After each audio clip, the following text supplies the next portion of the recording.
All right, welcome back everybody. This is Eric here from Moss Pawn & Gun. Today I have a very special guest out on our range here. We're here with Jerry Miculek, world-class revolver shooter, three-gun shooter, all-around well-rounded American. We're going to be talking a little bit today about three-gun in general because this is a discipline, a shooting discipline that I myself have never really done too much. You yourself have won several, world champion three-gun matches? I've shot three-gun since about '86. Back in the Soldier of Fortune days when they had their convention in Las Vegas. Yeah. They were the first three-gun guys, so I've been doing it forever, so okay. Had a lot of fun with it. Outstanding. Well, tell us what exactly, how does the three-gun discipline differ from other disciplines? What exactly is it? I know you use three guns, but how does it work? Well, the shooting positions, Eric, can be so varied. Mm-hmm. You'd think of it as boxing compared to street fighting. Okay. So just about anything is going to be legal when you use a three-gun. So your positions, the way you use props, mm-hmm. your offhand ability comes into play a lot there because you got random shots. You need to have to shoot left hand, left shoulder, right shoulder, mm-hmm. under stuff, on top of stuff, through stuff. It's just they'll put you on a deck suspended on cables and you have to shoot offhand stuff at 100 yards. So it's constantly variable, and that's what makes the three-gun such a challenge. As a competitor, you never get bored with it because it's such a varied discipline. Oh, that makes sense. So as a shooting discipline, it's very reactionary. Very. So you might have a just basic walkthrough, if that, of the course. You may not even have that ability. Yep. You may have to react to the course in real time, in a real reactive environment where you don't know where the targets are and you have to seek those targets out. Like I was talking to your daughter earlier, right. Lena, she was telling me that, that it's almost kind of a reactionary thing where you're having to kind of put the puzzle pieces together. You don't really know what's going on until you actually shoot it. So it's very reactionary. Yep. In some cases. Very much so, yeah. Yeah, and I've always seen a lot of the three-gun courses where guys get in really, really uncomfortable looking positions. Like they might have a really low barrier, you have to get down next to the dirt and then shoot. And then there's these things that it seems like they come up with some of these types of items to kind of seek out malfunctions in your gun. Because like sometimes if you're right-handed and say you're laying on your side and your ejection port's down, then that might be something to factor in, That's also a good observation. It's going to test your equipment in ways that you didn't think you're going to ever shoot it. So sure. A lot of guys tweak their stuff to the point of where anything abnormal will cause malfunctions. And you soft-shouldered on your left shoulder, say you're a right-handed guy, you're shooting a low port, the gun upside down, you drop a case, in that kind of position, it's going to cost you a lot of time. So interesting. It's always an equipment challenge too. To get all your guns to run 100% on all the stages for several days or a week is a challenge in itself. The maintenance aspect, the reliability aspect, so sure. It all comes into play when they say go. We know it takes, my opinion of it would seem also that a lot of these manufacturers more than likely probably send a lot of their guns out to three-gun shooters because they want to see what the limits of the gun can be. If like I've always said, if you want to screw up a very good gun, send it to a three-gun guy. He'll mutilate it and make, and that's what you want to do with equipment, guys. You want to actually bulletproof it. So just because you're shooting really good right here and it's clean and you got this ammo, that's not real world. So when you get out in these environments that are dusty, they're hot, they're cold. I shot one time, it was snowing. 2 of my guns didn't work. So I had a big learning curve years ago on how to set up equipment for different environments. Sure. So. Oh, that's a very astute observation there. Awesome. Well, it's not every day that we get to talk to such an excellent three-gun shooter or just a great American in general. We're very lucky to have Jerry out at the farm today. He's going to do a quick run-through. We've got a little three-gun course set up here. I know it's not anything too fancy, but Jerry's going to shoot it for you guys, and then I'm going to try for my first time to shoot a similar course. So let's see how Jerry does. I'm going to get out of the way, and let's let the man work his magic here. Okay, here we go. Shooter ready? Yep. Stand by.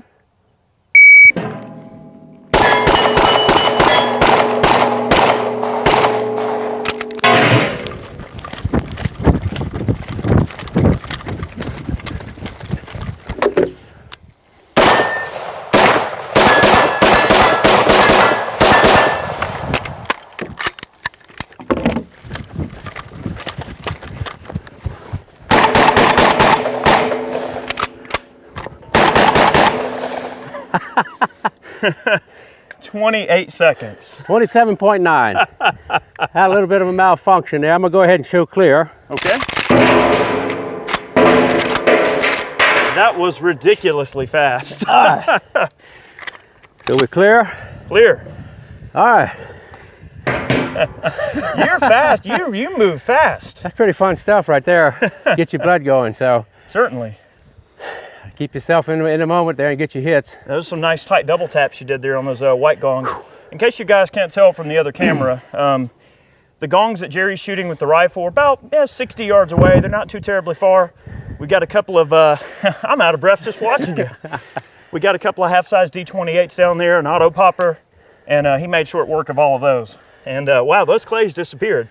Yeah, they were going pretty good. This ammunition is not what my gun is set up for. Okay. And I just come from a match and I hadn't policed it, I hadn't detailed it, so I had a malfunction on the ejection cycle. But, I did too. So that was poor maintenance there, different ammo. So, but anyway, that's a good 3-gun setup. It'll give you an idea, get your heart rate.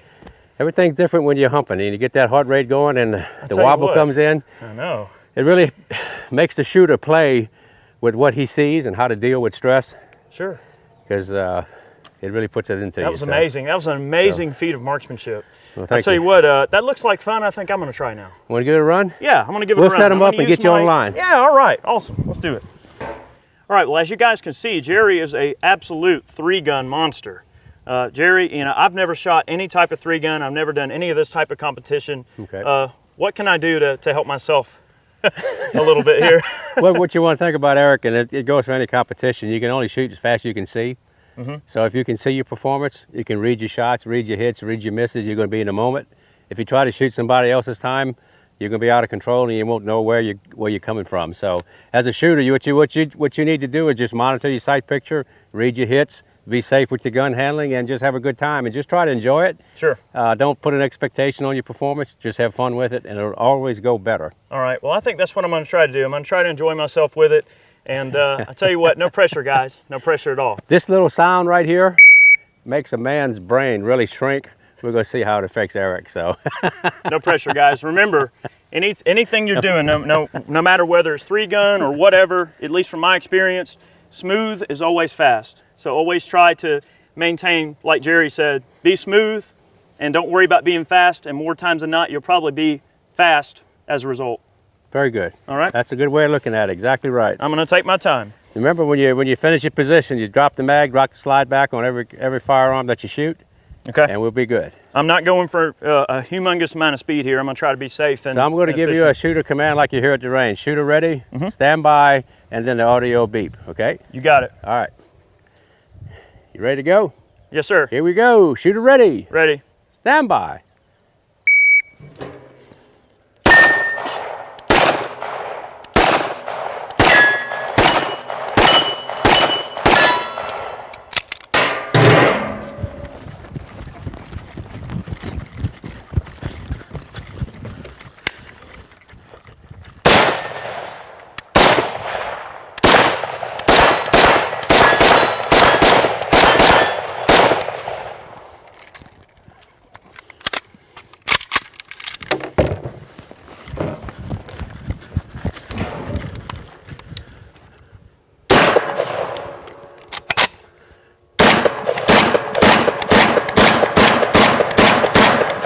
Okay, show clear.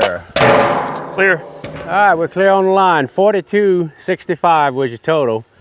I think one rifle target snuck by you. I think it did. Other than that, you got your hits. And that's one of the main things with 3-gun competitions.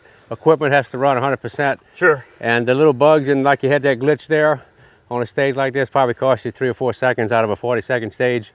It'd be a 10% just because of a malfunction. So. Oh, that was the first time I ever tried that. So that was fun. Went pretty good. Nicely done. That was invigorating. Nicely awesome. done.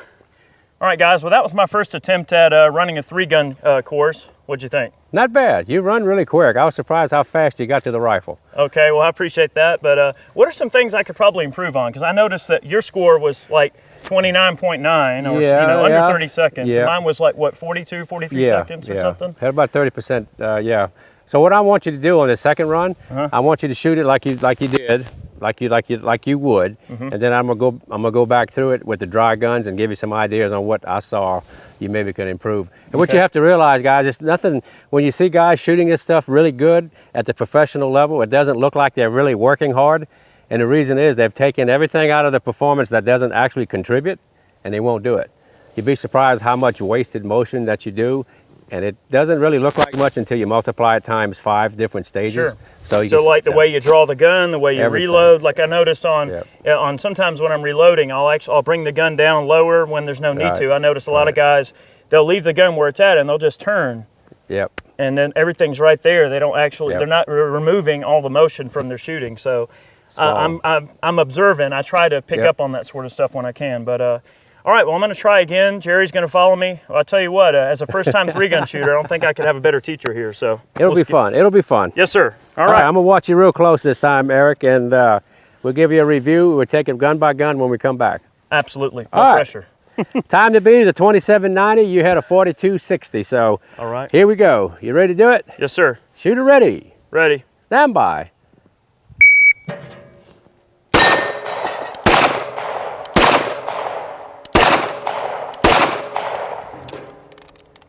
Well, that sucks.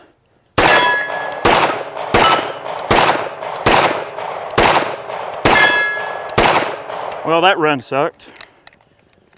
Have to get a mulligan for that one.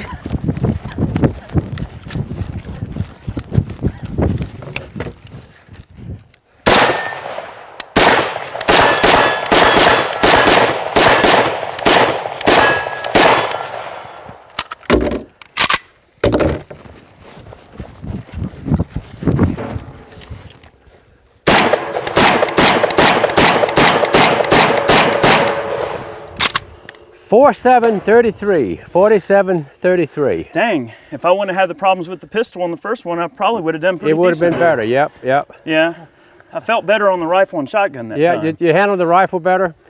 Your handgun gave you a lot of problems. So why don't we just clear all these firearms and Yep. just leave them on the bench. And we'll go from the start Okay. and just kind of critique what I saw there and give you a quick overview Okay. of what I saw. Yeah, those gophers were giving me a little bit of problems there, weren't they? Let's Yeah, have a look. Okay. All right. Okay, Eric. All right, Jerry. Okay, me. a couple of things that I saw right off the bat is when you picked your handgun up. We're empty, guys, so I'm gonna go ahead and just dry fire it out to show you that it is empty. Sure. One of the things you did when you grabbed your pistol from the get-go, you grabbed it with one hand. You see how you can't get your thumb underneath it?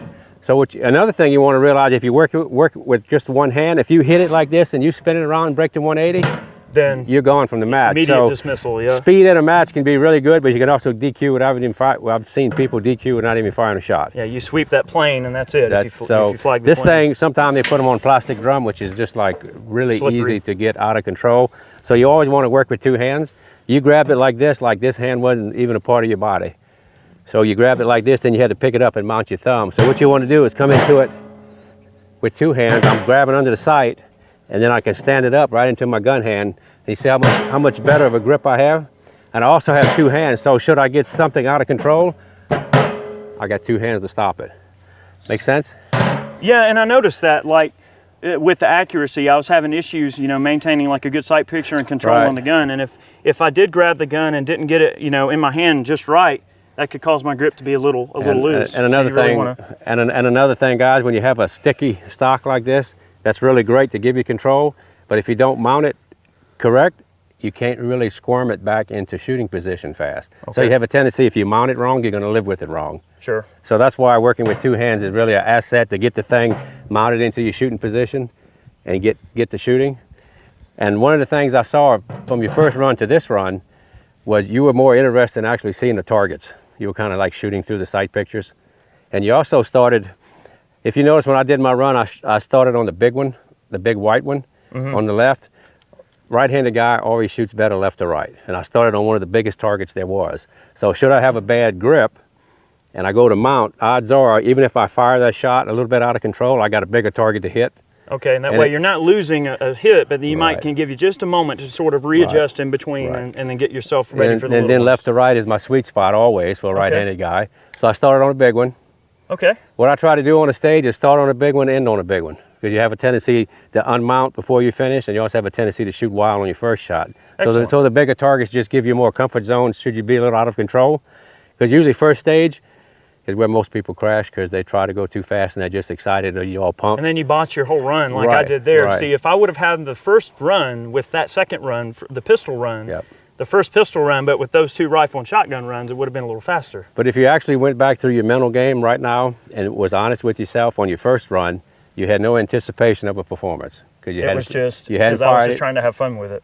And what was the difference then? You wanted to go I faster. shot everything in one shot. You wanted to go faster. Yeah. So now you had an anticipation of a performance, and that really puts the pressure on you. You have a tendency to get a sight picture, but not really a good one. You want to go faster. Sure. So it kind of, one feeds off the other. Yeah, so But there's a little competition element. Like, you do want to maintain a little bit of speed, but you want to have fun with it and just realize that it is what it is. You just have to enjoy what you're doing, and You do. You have and to kind of have fun with it. that little bit of patience. So little techniques on how to pick it up. Make sure it's in your hand. Use both hands. Get it in there. Bring it up on the target zone. Watch the sight come into the target. Start your trigger prep before you get there. Okay. What you want to realize on a gun like this, has a double action first shot, is that first shot's going to be very hard and long. So you want to pick a target that's going to give you some error. Sure. Yeah, I mean, I guess I gravitated towards the popper in the front just because it's closer, but in reality, the one on the left, like you mentioned, would probably have been a smarter choice. I like it because it's kind of just setting me up on a good target scenario, then come back for the hard ones. Oh, those are excellent observations, and I'm lucky to have a guy like Jerry here to tell me what I'm doing wrong. Now, what about bringing a gun out of a holster? I know we didn't use that this time, but I know with a holster, with the gun being somewhat stationary, then you can kind of just really get that purchase you want, and then bam, there it is each time. You want to grab it exactly how you're going to fire it, and bring it right under your dominant eye. So your technique has to be that it allows you to mount right under your dominant eye. And that comes down to practice, practicing your drawing, dry firing, and just knowing that the gun's going to come right where you want it. Well, cool. So let's have a look at the rifle iteration. We'll go ahead and lock this back and sir. proceed downrange so we're clear. All right, Eric. Rifle stage. On the rifle. One thing I saw when you got here, you really wasn't in your shooting position. So when you picked your rifle up, then you had to get into your shooting position. That cost me time. Yeah, and it can also, one of the things of that, what happens when you do that, a lot of times you have a tendency to how you pick it up, how you shoot it, because you don't want to take the time then get in your shooting position. So you pick it up wrong, you live with it wrong. Sure. And with a target scenario like this, you got 10 shots, a couple of hard shots in there. So you want to be sure that you're going to be mounting in your shooting position. So when you walk through, you want to be very much deliberate stop. Yes, to where exactly. How am I going to come into this firearm to give me the most practical application for it? So what I would do on something like this, I would come into it, I'm coming in on this angle, so I'd set it up like this, so I'd be coming in, and your rifle is high enough where I could grab it and get my purchase really quick because it's high enough off the drum. But that's another thing you want to realize, this plastic drum, it's really easy to knock it off. So if you come in here like an animal, you're going to set up like an animal. Yeah, I mean, if you're moving like an animal, though, you've got to be able to stop on a dime, too, that's to get the into other that thing. So this thing is kind of, you can easily knock this thing way off when you hit match DQ. So you're coming in good. You want to use two hands again. You go ahead and you grab it. Usually what I try to do is bring it up by the buttstock like this, and then bring it into the shoot position. All right, let me try that. So, I know I'm not moving as fast, but what you're saying is, all right, if I'm observing what's going on, I know I'm not in the camera here, but if I'm observing what's going on, I know the targets are there. When I'm running up, I'm already thinking, all right, that's where I need to center myself. Right. What is my target? What is my first target in the scenario? How am I going to engage it? So almost kind of like pivot, stop. Yep. And then just, you're in the position you need to be in to shoot. Makes sense.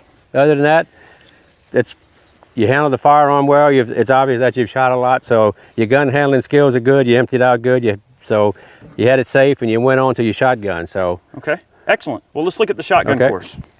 All right, Jerry, let's have a look at my shotgun handling here. Okay, what's important on the shotgun, especially when you have targets real close like this, and it's going to be very fast shooting, is that when you find yourself at a stop position, it had better be your shooting position, because you got a lot of rapid fire. They're going to be close together, so you got to set up for your optimum stance.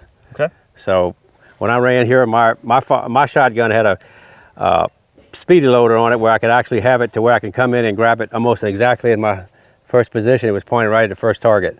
So all I had to do was line myself up with the buttstock and grab it, and there I am.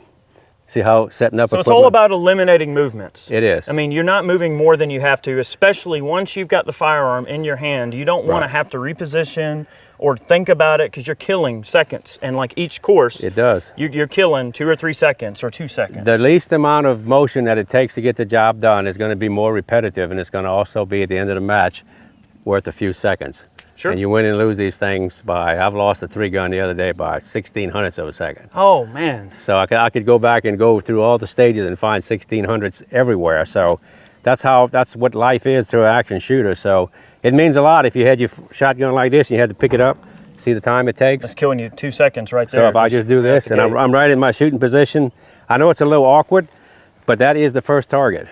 And I'm right-handed. It's always faster left to right if you're right-handed. That's where your dominant eye is. Yeah, and I shot left to right. So, yep. So you did the right thing. That seemed natural to me. It is. And I could probably, I'm sure with a little practice, I could work on that speed and take them out quicker. So that's one of the things good about working with you. You've got a lot of firearm experience. You've shot a lot of different platforms, so you know how to relate to them quickly. And just a little bit of input, it'll tidy up your score. You'd be surprised you can take 30 to 25% off in just a couple of hours. Oh, cool. So, well, you know, this is the first time I've ever done any type of discipline like this in terms of shooting discipline. So I've been really excited to learn from you, and I really appreciate you coming out to the farm and teaching me. And my pleasure. I tell you what, Chad is pretty fast behind a gun, the cameraman back there. Let's get him on my guns. He's pretty well versed on these platforms. Let's see how well Chad fares after here. You know, he got to hear all these tips now. Okay. So he gets a little bit of a handicap there. So his time to beat is a 47.33. So you had a 47.33 and the time to beat. So let's set him up and make it happen, guys. Let's do it. All right. All right, well, Eric was gracious enough to let me actually run this course, and like you said, I got a little bit of a handicap because I got to listen to the tips and pointers that Jerry mentioned to Eric in his run. So I'm going to give it a whirl. Same guns that Eric ran to keep it fair. I don't want to give Eric, an unfair advantage or anything, or myself an unfair advantage using like 9mm or 223. I'm going to run exactly what he did. So we'll give it a try and see what you think. Okay. Never done anything like this before, so be interesting. The only thing mandatory is that when you leave a platform that you put the mag out, lock the slide back. And okay. Yeah, just make the gun safe and run it from there. All right. You look fast on your feet. I'm going to try to stay with you. We'll see it happen. All right. Okay, line is hot, guys. Eyes and ears. Load them up. All right, so I'll make the gun ready? Yep. Okay. Ready to go. You can load her up.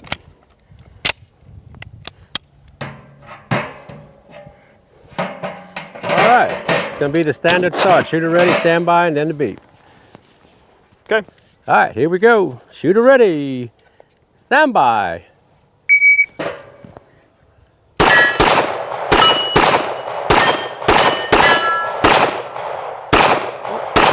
Oh, that little devil.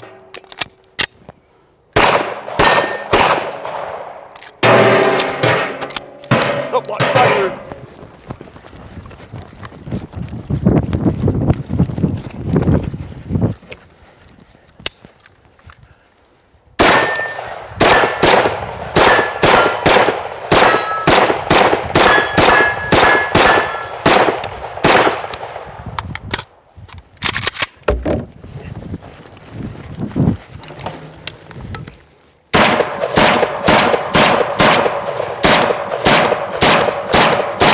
All right. 45.95. I think he got you by a hair. As long as I beat him by 2 seconds, that's cool. Had a little bit of a finagle with that CZ97 over there.